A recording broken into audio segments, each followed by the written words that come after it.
साथियों नमस्कार।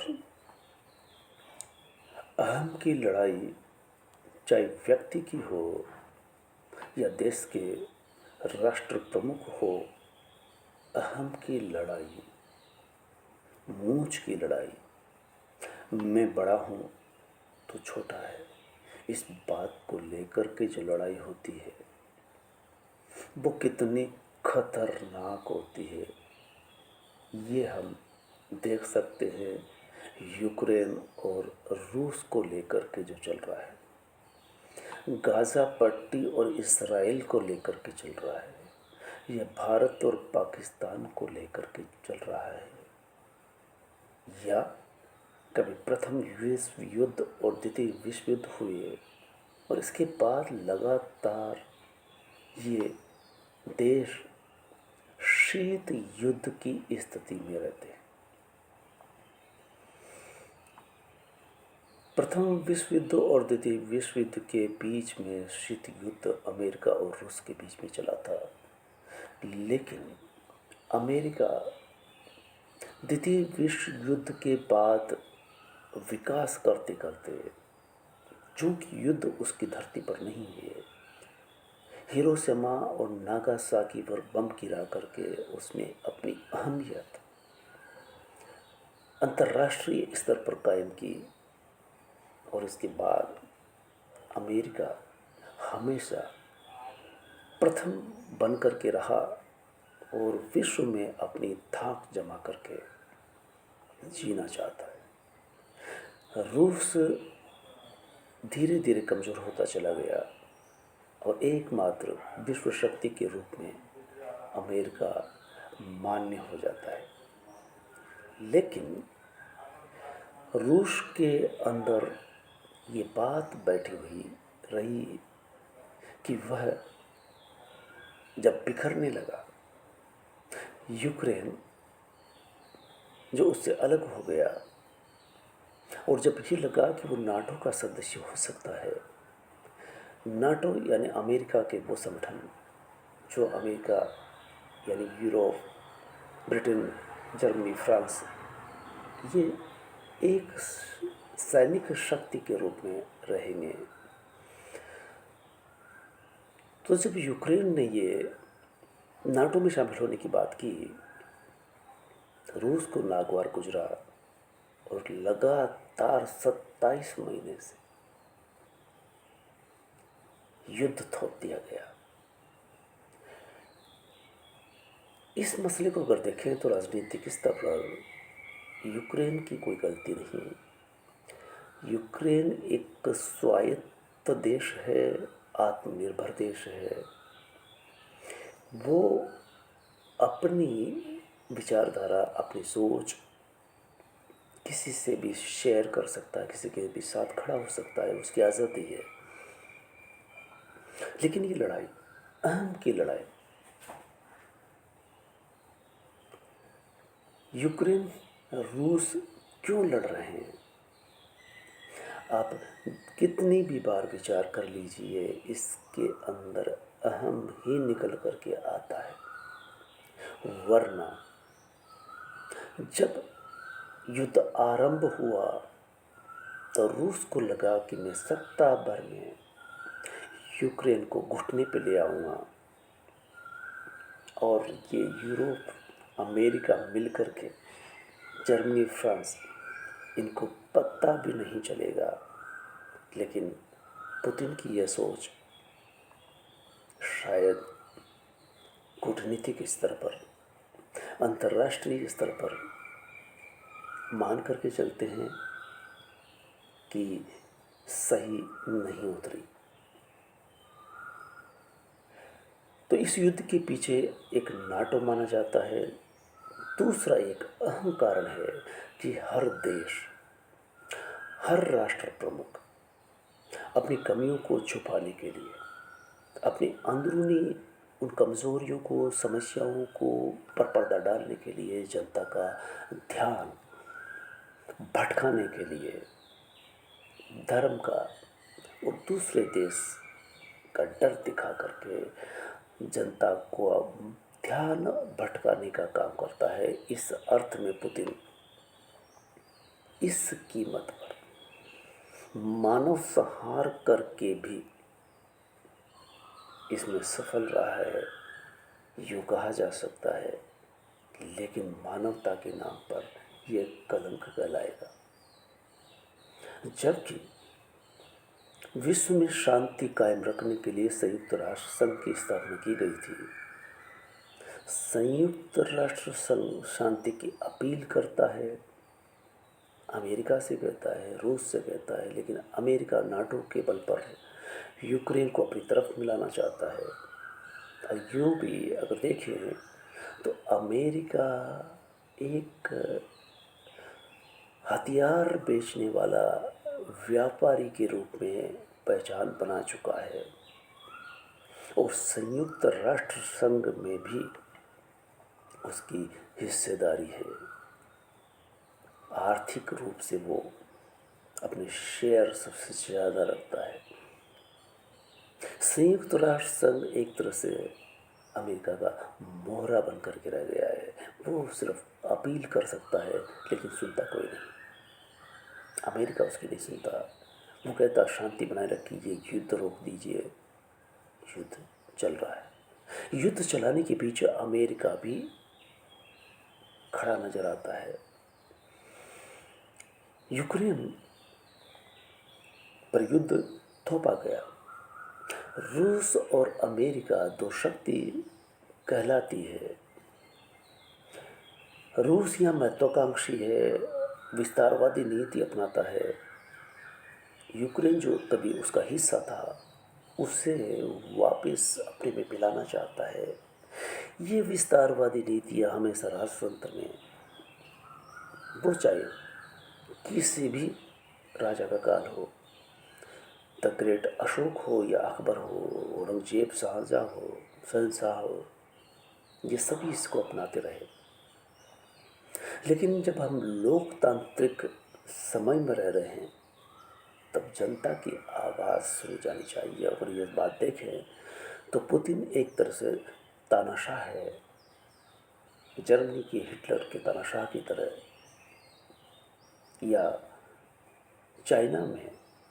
और चाइना और रूस की स्थिति एक जैसी है, कम्युनिस्ट देश है ये, और एक पार्टी जहाँ पर चुनाव लड़ती है, विपक्ष वहाँ होता नहीं है। अगर उम्मीदवार लड़ रहे हैं तो उसी पार्टी के लड़ रहे हैं।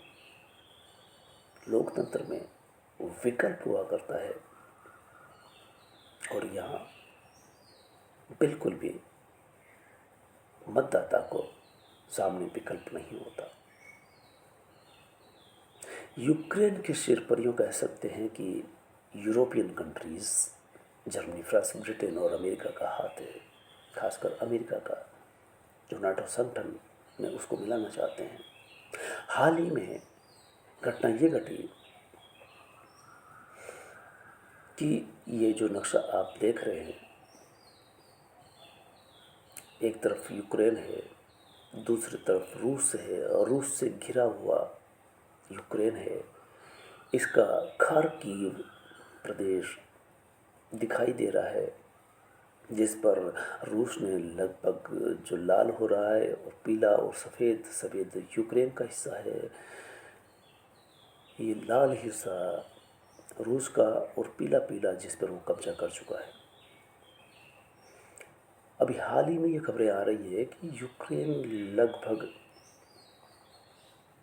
शांत रह रहा है, लेकिन चूँकि उसके पास हथियार खत्म हो चुके हैं, अमेरिका भी एक तरह से हाथ खींचता हुआ नज़र आ रहा है। रूस लगातार गोलाबारी, बमबारी कर रहा है। अमेरिका, जर्मनी, फ्रांस ने कहा कि वो खार्किव को बचाने के लिए जर्मनी, फ्रांस और अमेरिका के हथियारों का इस्तेमाल कर सकता है। यानी कि यूक्रेन के हाथ भी उन्होंने बांध रखे हैं। वो हथियार सप्लाई करते हैं, हथियार बेचते हैं, और ये प्रतिबंध भी साथ में लगाते हैं कि आप किस हथियार का उपयोग करेंगे और किस हथियार का नहीं। इसी मुद्दे पर हम समझ सकते हैं कि जब आपने कोई चीज़ बेच दी, फिर आपका उस पर क्या हक है, उसका वो इस्तेमाल किस तरह से करता है। और इसी बात का जब ये कहा गया कि यूक्रेन उन हथियारों का इस्तेमाल अपने बचाव में और रूस पर हमले करने में खार्किव पर खास करके उपयोग में ले सकता है, तो इसके एवज में पुतिन बोलता है कि अमेरिका, जर्मनी, फ्रांस, ब्रिटेन तैयार रहे, ये युद्ध पूर्ण युद्ध में तब्दील हो सकता है। ये पुतिन की धमकी तृतीय विश्व युद्ध की इशारा करती है, यानी एटॉमिक बमबारी का। जिस तरह से अमेरिका ने हिरोशिमा और नागासाकी जापान के 2 शहरों पर बम गिराए थे, पूरे शहर मटियामेट हो जाते हैं, ये उस तरह की धमकी। तो इस तरह से कहने का मतलब यह है कि आखिर ये लड़ाई क्यों? क्या ये 2 देश या यूरोप की लोकतांत्रिक कंट्रियाँ इतना नहीं समझ सकती है कि युद्ध का हश्र मनुष्यता के खिलाफ है। एक तरफ यूक्रेन अपने बचाव में है या नाटो के साथ खड़े होने में है, और अमेरिका उसे नाटो में लेना चाहता है, हथियार सप्लाई करता है और हथियार पर प्रतिबंध लगाता है लड़ाई लड़ने में।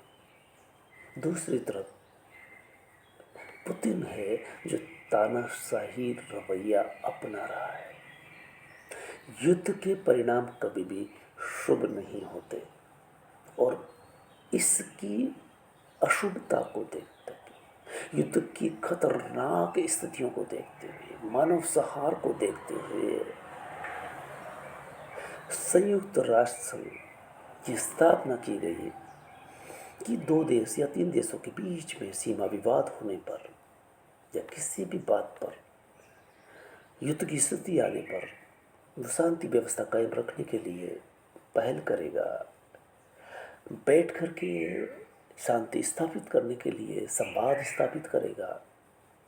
ये दोनों पुतिन और जेलेंस्की बैठे हुए हैं, ये पुरानी तस्वीर है। और ऊपर वाली आमने सामने शीत युद्ध, अगर हथियार बमबारी कम होती है तो एक दूसरे को धमकी देने की दोनों में एक शीत युद्ध की स्थिति बनती है। तो ऐसी स्थिति में देश कोई क्यों रहे, जनता ऐसे डर के साए में क्यों रहे कि कभी भी उनकी छत पर बम गिर सकता है और तबाह हो सकते हैं। अभी कल परसों ही बम गिरा है, 2-3 मर गए और 20-25 घायल हो गए, लाखों आदमी मर चुके हैं। यहाँ तक कि रूस के सैनिक भी लाखों की तादाद में मर चुके हैं। सेना में युवाओं की जबरदस्ती भर्ती की जा रही है। ऐसा युद्ध थोपा जा रहा है जिसमें रूस के नागरिक खुद परेशान हैं, दूसरे देश के नागरिक परेशान हैं, अशांति और डर के साए में जी रहे हैं। इसमें अमेरिका अपना चुनावी फायदा देख रहा है कि आगामी महीनों में उसके यहाँ चुनाव होने वाले हैं, और यूक्रेन का पलड़ा भारी होने पर, हथियार सप्लाई करने पर वहाँ उसे वोट अधिक मिलने की उम्मीद लगती है। इस तरह से ये चुनाव जीतने के लिए सत्ता प्रमुख इतनी घटिया स्तर की राजनीति करते हैं। इस वाकये से याद आता है द ग्रेट अशोक का कलिंग पर युद्ध करना। इस पर मैं थोड़ी देर बाद आता हूँ। इसके पहले हम 2-3 पॉइंटों पर बात कर सकते हैं। पुतिन भी अंदरूनी संकट से ध्यान भटकाने के लिए इस युद्ध को बनाए रखना चाहता है। अब आप उस सिचुएशन को देखिए कि जब युद्ध का आगाज़ किया गया था तब इन्होंने मान के चला था कि सप्ताह भर में युद्ध खत्म कर दिया जाएगा, और आज 27 महीने हो गए, लगातार युद्ध जारी है। कमर पुतिन की भी टूट रही है, सैनिक लड़ने के लिए नहीं मिल रहे हैं। यूक्रेन खुद को हथियारों की कमी महसूस हो रही है या प्रतिबंधित हथियार मिलते हैं।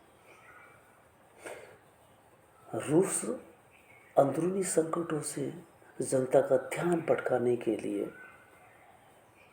इस तरह के उपाय कर रहा है। ये बेशर्मी की हद है। दूसरी तरफ अगर हम अतीत में झांकें तो प्रथम द्वितीय विश्व युद्ध का, जिसमें लाखों व्यक्ति मारे गए हैं, उससे ये सीख नहीं ले पा रहे हैं। पुतिन को पता होना चाहिए, अमेरिका को भी। और जर्मनी जो हिटलर के साए में रह चुका है, लाखों यहूदियों को मरवा देता है,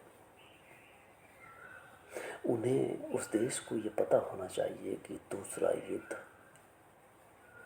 मनुष्यता के संकट के लिए है। दुनिया के सामने प्राकृतिक संसाधनों की कमी है, और अगर युद्ध होता है, युद्ध चलता है, तो हथियार बारूद फेंके जाते हैं, मनुष्य मरते हैं, प्रकृति नष्ट होती है, पर्यावरण पहले से बिगड़ा हुआ है। हम उस पर्यावरण को बेवजह क्यों बिगाड़ रहे हैं? मुझे ग्रेटा थनबर्ग याद आती है, जिन्होंने संयुक्त राष्ट्र संघ में पुतिन से और अमेरिका के राष्ट्रपति या यूरोप के प्रमुखों के सामने कहा था कि आप अगली पीढ़ी के लिए हवा और पानी शुद्ध छोड़ करके नहीं जा रहे हैं, आपका कर्तव्य क्या है? तब पुतिन ने ये कहा था कि विकास भी जरूरी है, इसमें भी लगा हुआ है। आप विकास कर रहे हैं पर्यावरण की कीमत पर, लेकिन युद्ध सिर्फ अपनी छवि जो बिगड़ रही है उससे ध्यान भटकाने के लिए इस तरह की घटिया सोच। दो पड़ोसियों में, जो पड़ोसी किसी भी कारण से अपना दबदबा पड़ोस में बनाए रखना चाहता है, मोहल्ले में दादागिरी से पैसा आता है। इस तरह की दादागिरी दो देशों के बीच में चल रही है। तो कह सकते हैं कि हमारे सामने अतीत में युद्धों का ही इतिहास रहा है। राजतंत्र एक राजा दूसरे राजा से हमेशा लड़ता रहा। शांति से अगर कोई रहना चाहता है तो दूसरा विस्तारवादी नीति अपना करके उसके क्षेत्र को अपने में मिला लेना चाहता है। इस तरह से पूरा राजतंत्र का काल युद्धों में बीता। ऐसे में हमें दो प्रकरण याद आते हैं। द ग्रेट अशोक का, जिसने पूरे भारत को जितने विस्तार में फैलाया था। इसी तरह से रूस का क्षेत्र है। लेकिन अशोक ने जब कलिंग पर युद्ध किया, एक शांतिमय देश शांति से रह रहा था, लेकिन स्वायत्त था, आत्मनिर्भर था। वो किसी की गुलामी में नहीं रहना जीना चाहता था। तो उसने साफ कहा था और बार बार उसे ये कहने पर कि वह उनकी सरपरस्ती कबूल कर ले, क्योंकि अशोक का क्षेत्र जो समंदर तक जाना चाहता था, विदेशों से व्यापार करना चाहता था, तो कलिंग पे उसके आड़े आता था। इसके लिए कलिंग पर आक्रमण किया गया, कलिंग मटियामेट हो गया। लेकिन उस युद्ध को देख करके अशोक बेचैन हो जाता है। मनुष्यता के संकट को देखते हुए वो हमेशा हमेशा के लिए हथियार डाल देता है। महाभारत का हश्र देखिए, कौरव पांडवों की लड़ाई, जिसमें उस समय के तत्कालीन राजा आधे कौरवों की तरफ, आधे धर्म के नाम पर पांडवों की तरफ युद्ध में शून्य मिलता है, मनुष्यता का ह्रास होता है। द्वितीय प्रथम विश्व युद्ध में यह हुआ। अशोक ही एकमात्र एक ऐसा प्रकरण है जो इतिहास को ठीक से पढ़ने वालों को ये पाठ पढ़ाता है। युद्ध किसी भी समस्या का हल नहीं है, युद्ध खुद में समस्या है। युद्ध अगर समस्या है तो उसमें समाधान की उम्मीद कैसे कर सकते हैं। लेकिन ये जो तानाशाह ही रवैया है, ये तानाशाह जो अपनी सीट को बचाना चाहते हैं, ये अंततः दूसरों पर युद्ध थोपते हैं और अपनी सीट को बचाते हैं। ये अहम की लड़ाई, इसका दूसरा पार्ट निकल करके आता है अशोक से ही, जो बुद्ध की शरण चला जाता है और बुद्ध धर्म का प्रचार करता है।